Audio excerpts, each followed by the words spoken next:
खरा दिनिया बंधाकोबी को रोषे कले तार जो बास्नाटा बाहर क्या भल लगे और तार टेस्ट से भल आसेनी।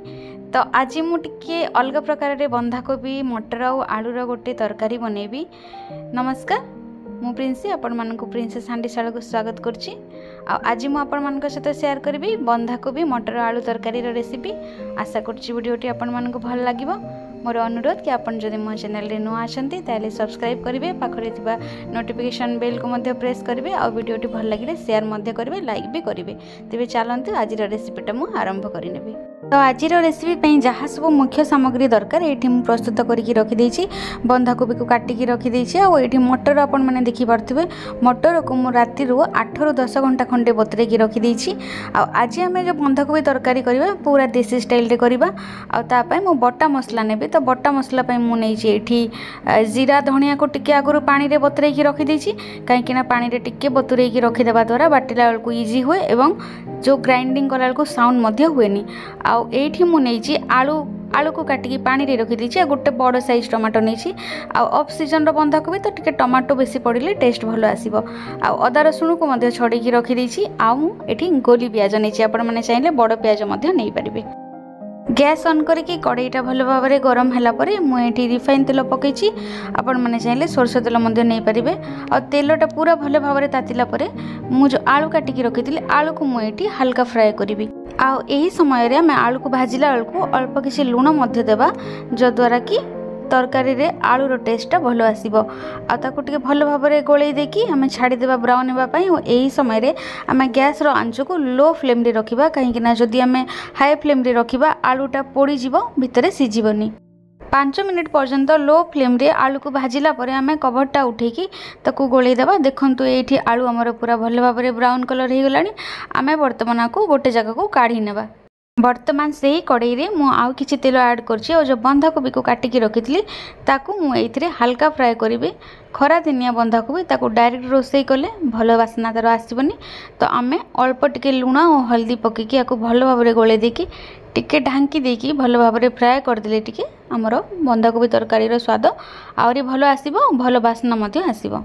आ बर्तमान आम एपटे बंधाकोबी तरकारी मसला प्रस्तुत करिया। मु जोथि एठी नहीं गोटा जीरा, गोटा धनिया, 2टा सुखा लंका, आउ रसुण 5 ରୁ 6 कला खंडे, अदा हाफ इंच खंडे और जीरा और धनिया को मु आगुरी टिके पानी रे बतरेकी रखी देइथिली।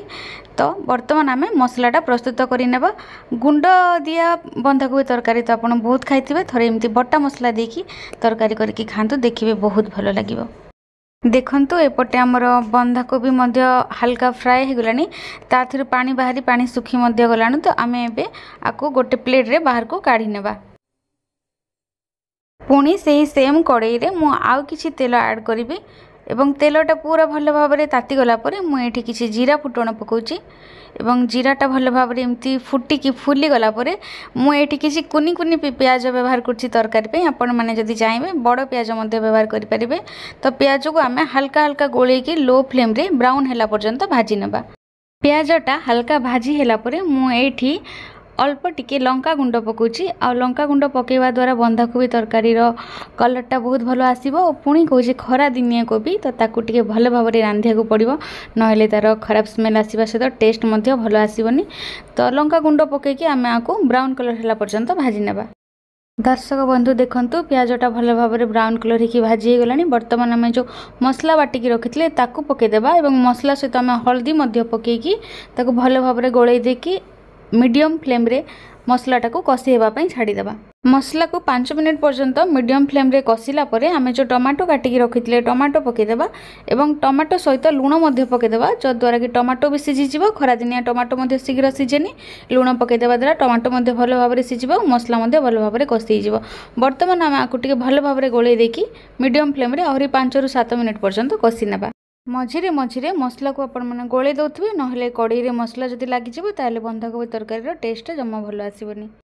बर्तमान मसलाटा पूरा भल भाव में कषि जाइए। देखुवे आपण मैंने साइड रे तेल मध्य छाड़ीलानी एवं मसलार गोटे बढ़िया कलर मध्य आसी जाइए। बर्तमान आम जो मटरटा बतरेकी रखी मटर को पकईकी आम 5 मिनिट पर्यंत मसला सहित कषि नेबा। गैस रो फ्लेम को मीडियम रे रखिकी आम घोड़णीटा घोड़ेदेवा। देखंतु एठी मटरटा मसला भल भाव में कषि जाइए आपको टी भल भाव में गोल देकी तापर आम जो आलू और बंधाकोबी को तेल में भाजिकी रखी ताकू पकईदेवा और पुणी भल भाव में आपको गोल देकी आम घोड़णीटा घोड़ेकी मीडियम फ्लेम रे कषापी छाड़देवा। बंधाकोबी आलू मटर को भल भाव में टी मसला सहित कोटेड हो गलापर मुझे ढाकणाटा उठेकी अल्प किसी पानी ऐड करी जद्वारा आम बंधाकोबीटा भल भाव में सीझीज तापर मु गोल देकी पुणी कभरटा बंद कर देकी ताको कषापी छाड़देवी। अल्प किसी समय पर मु कभरटा उठेकी देखी तरकारी को भल भाव में गोलई किंतु मु कंसिस्टेंसी आउ टिके बहलिया चाहूली से आउ थे कभर ढांकी तरकारी को फुटियापी छाड़ी दी। आउ एठी हमर प्रस्तुत हो गला खरा दिनिया स्वादिष्ट बंधाकोबी आलू मटर तरकारी। आपण माने आकु गरम भात रे रोटी पराठा पखाळ मुढ़ी सबुति खाई पारिबे। रेसिपीटा भल लागिथिले वीडियो को लाइक करिवे शेयर करिवे चैनल रे नुआ थिले सब्सक्राइब करिवे। आज पे रहूची पुणी देखा हबो आउटी नुआ रेसिपी सहित। धन्यवाद नमस्कार।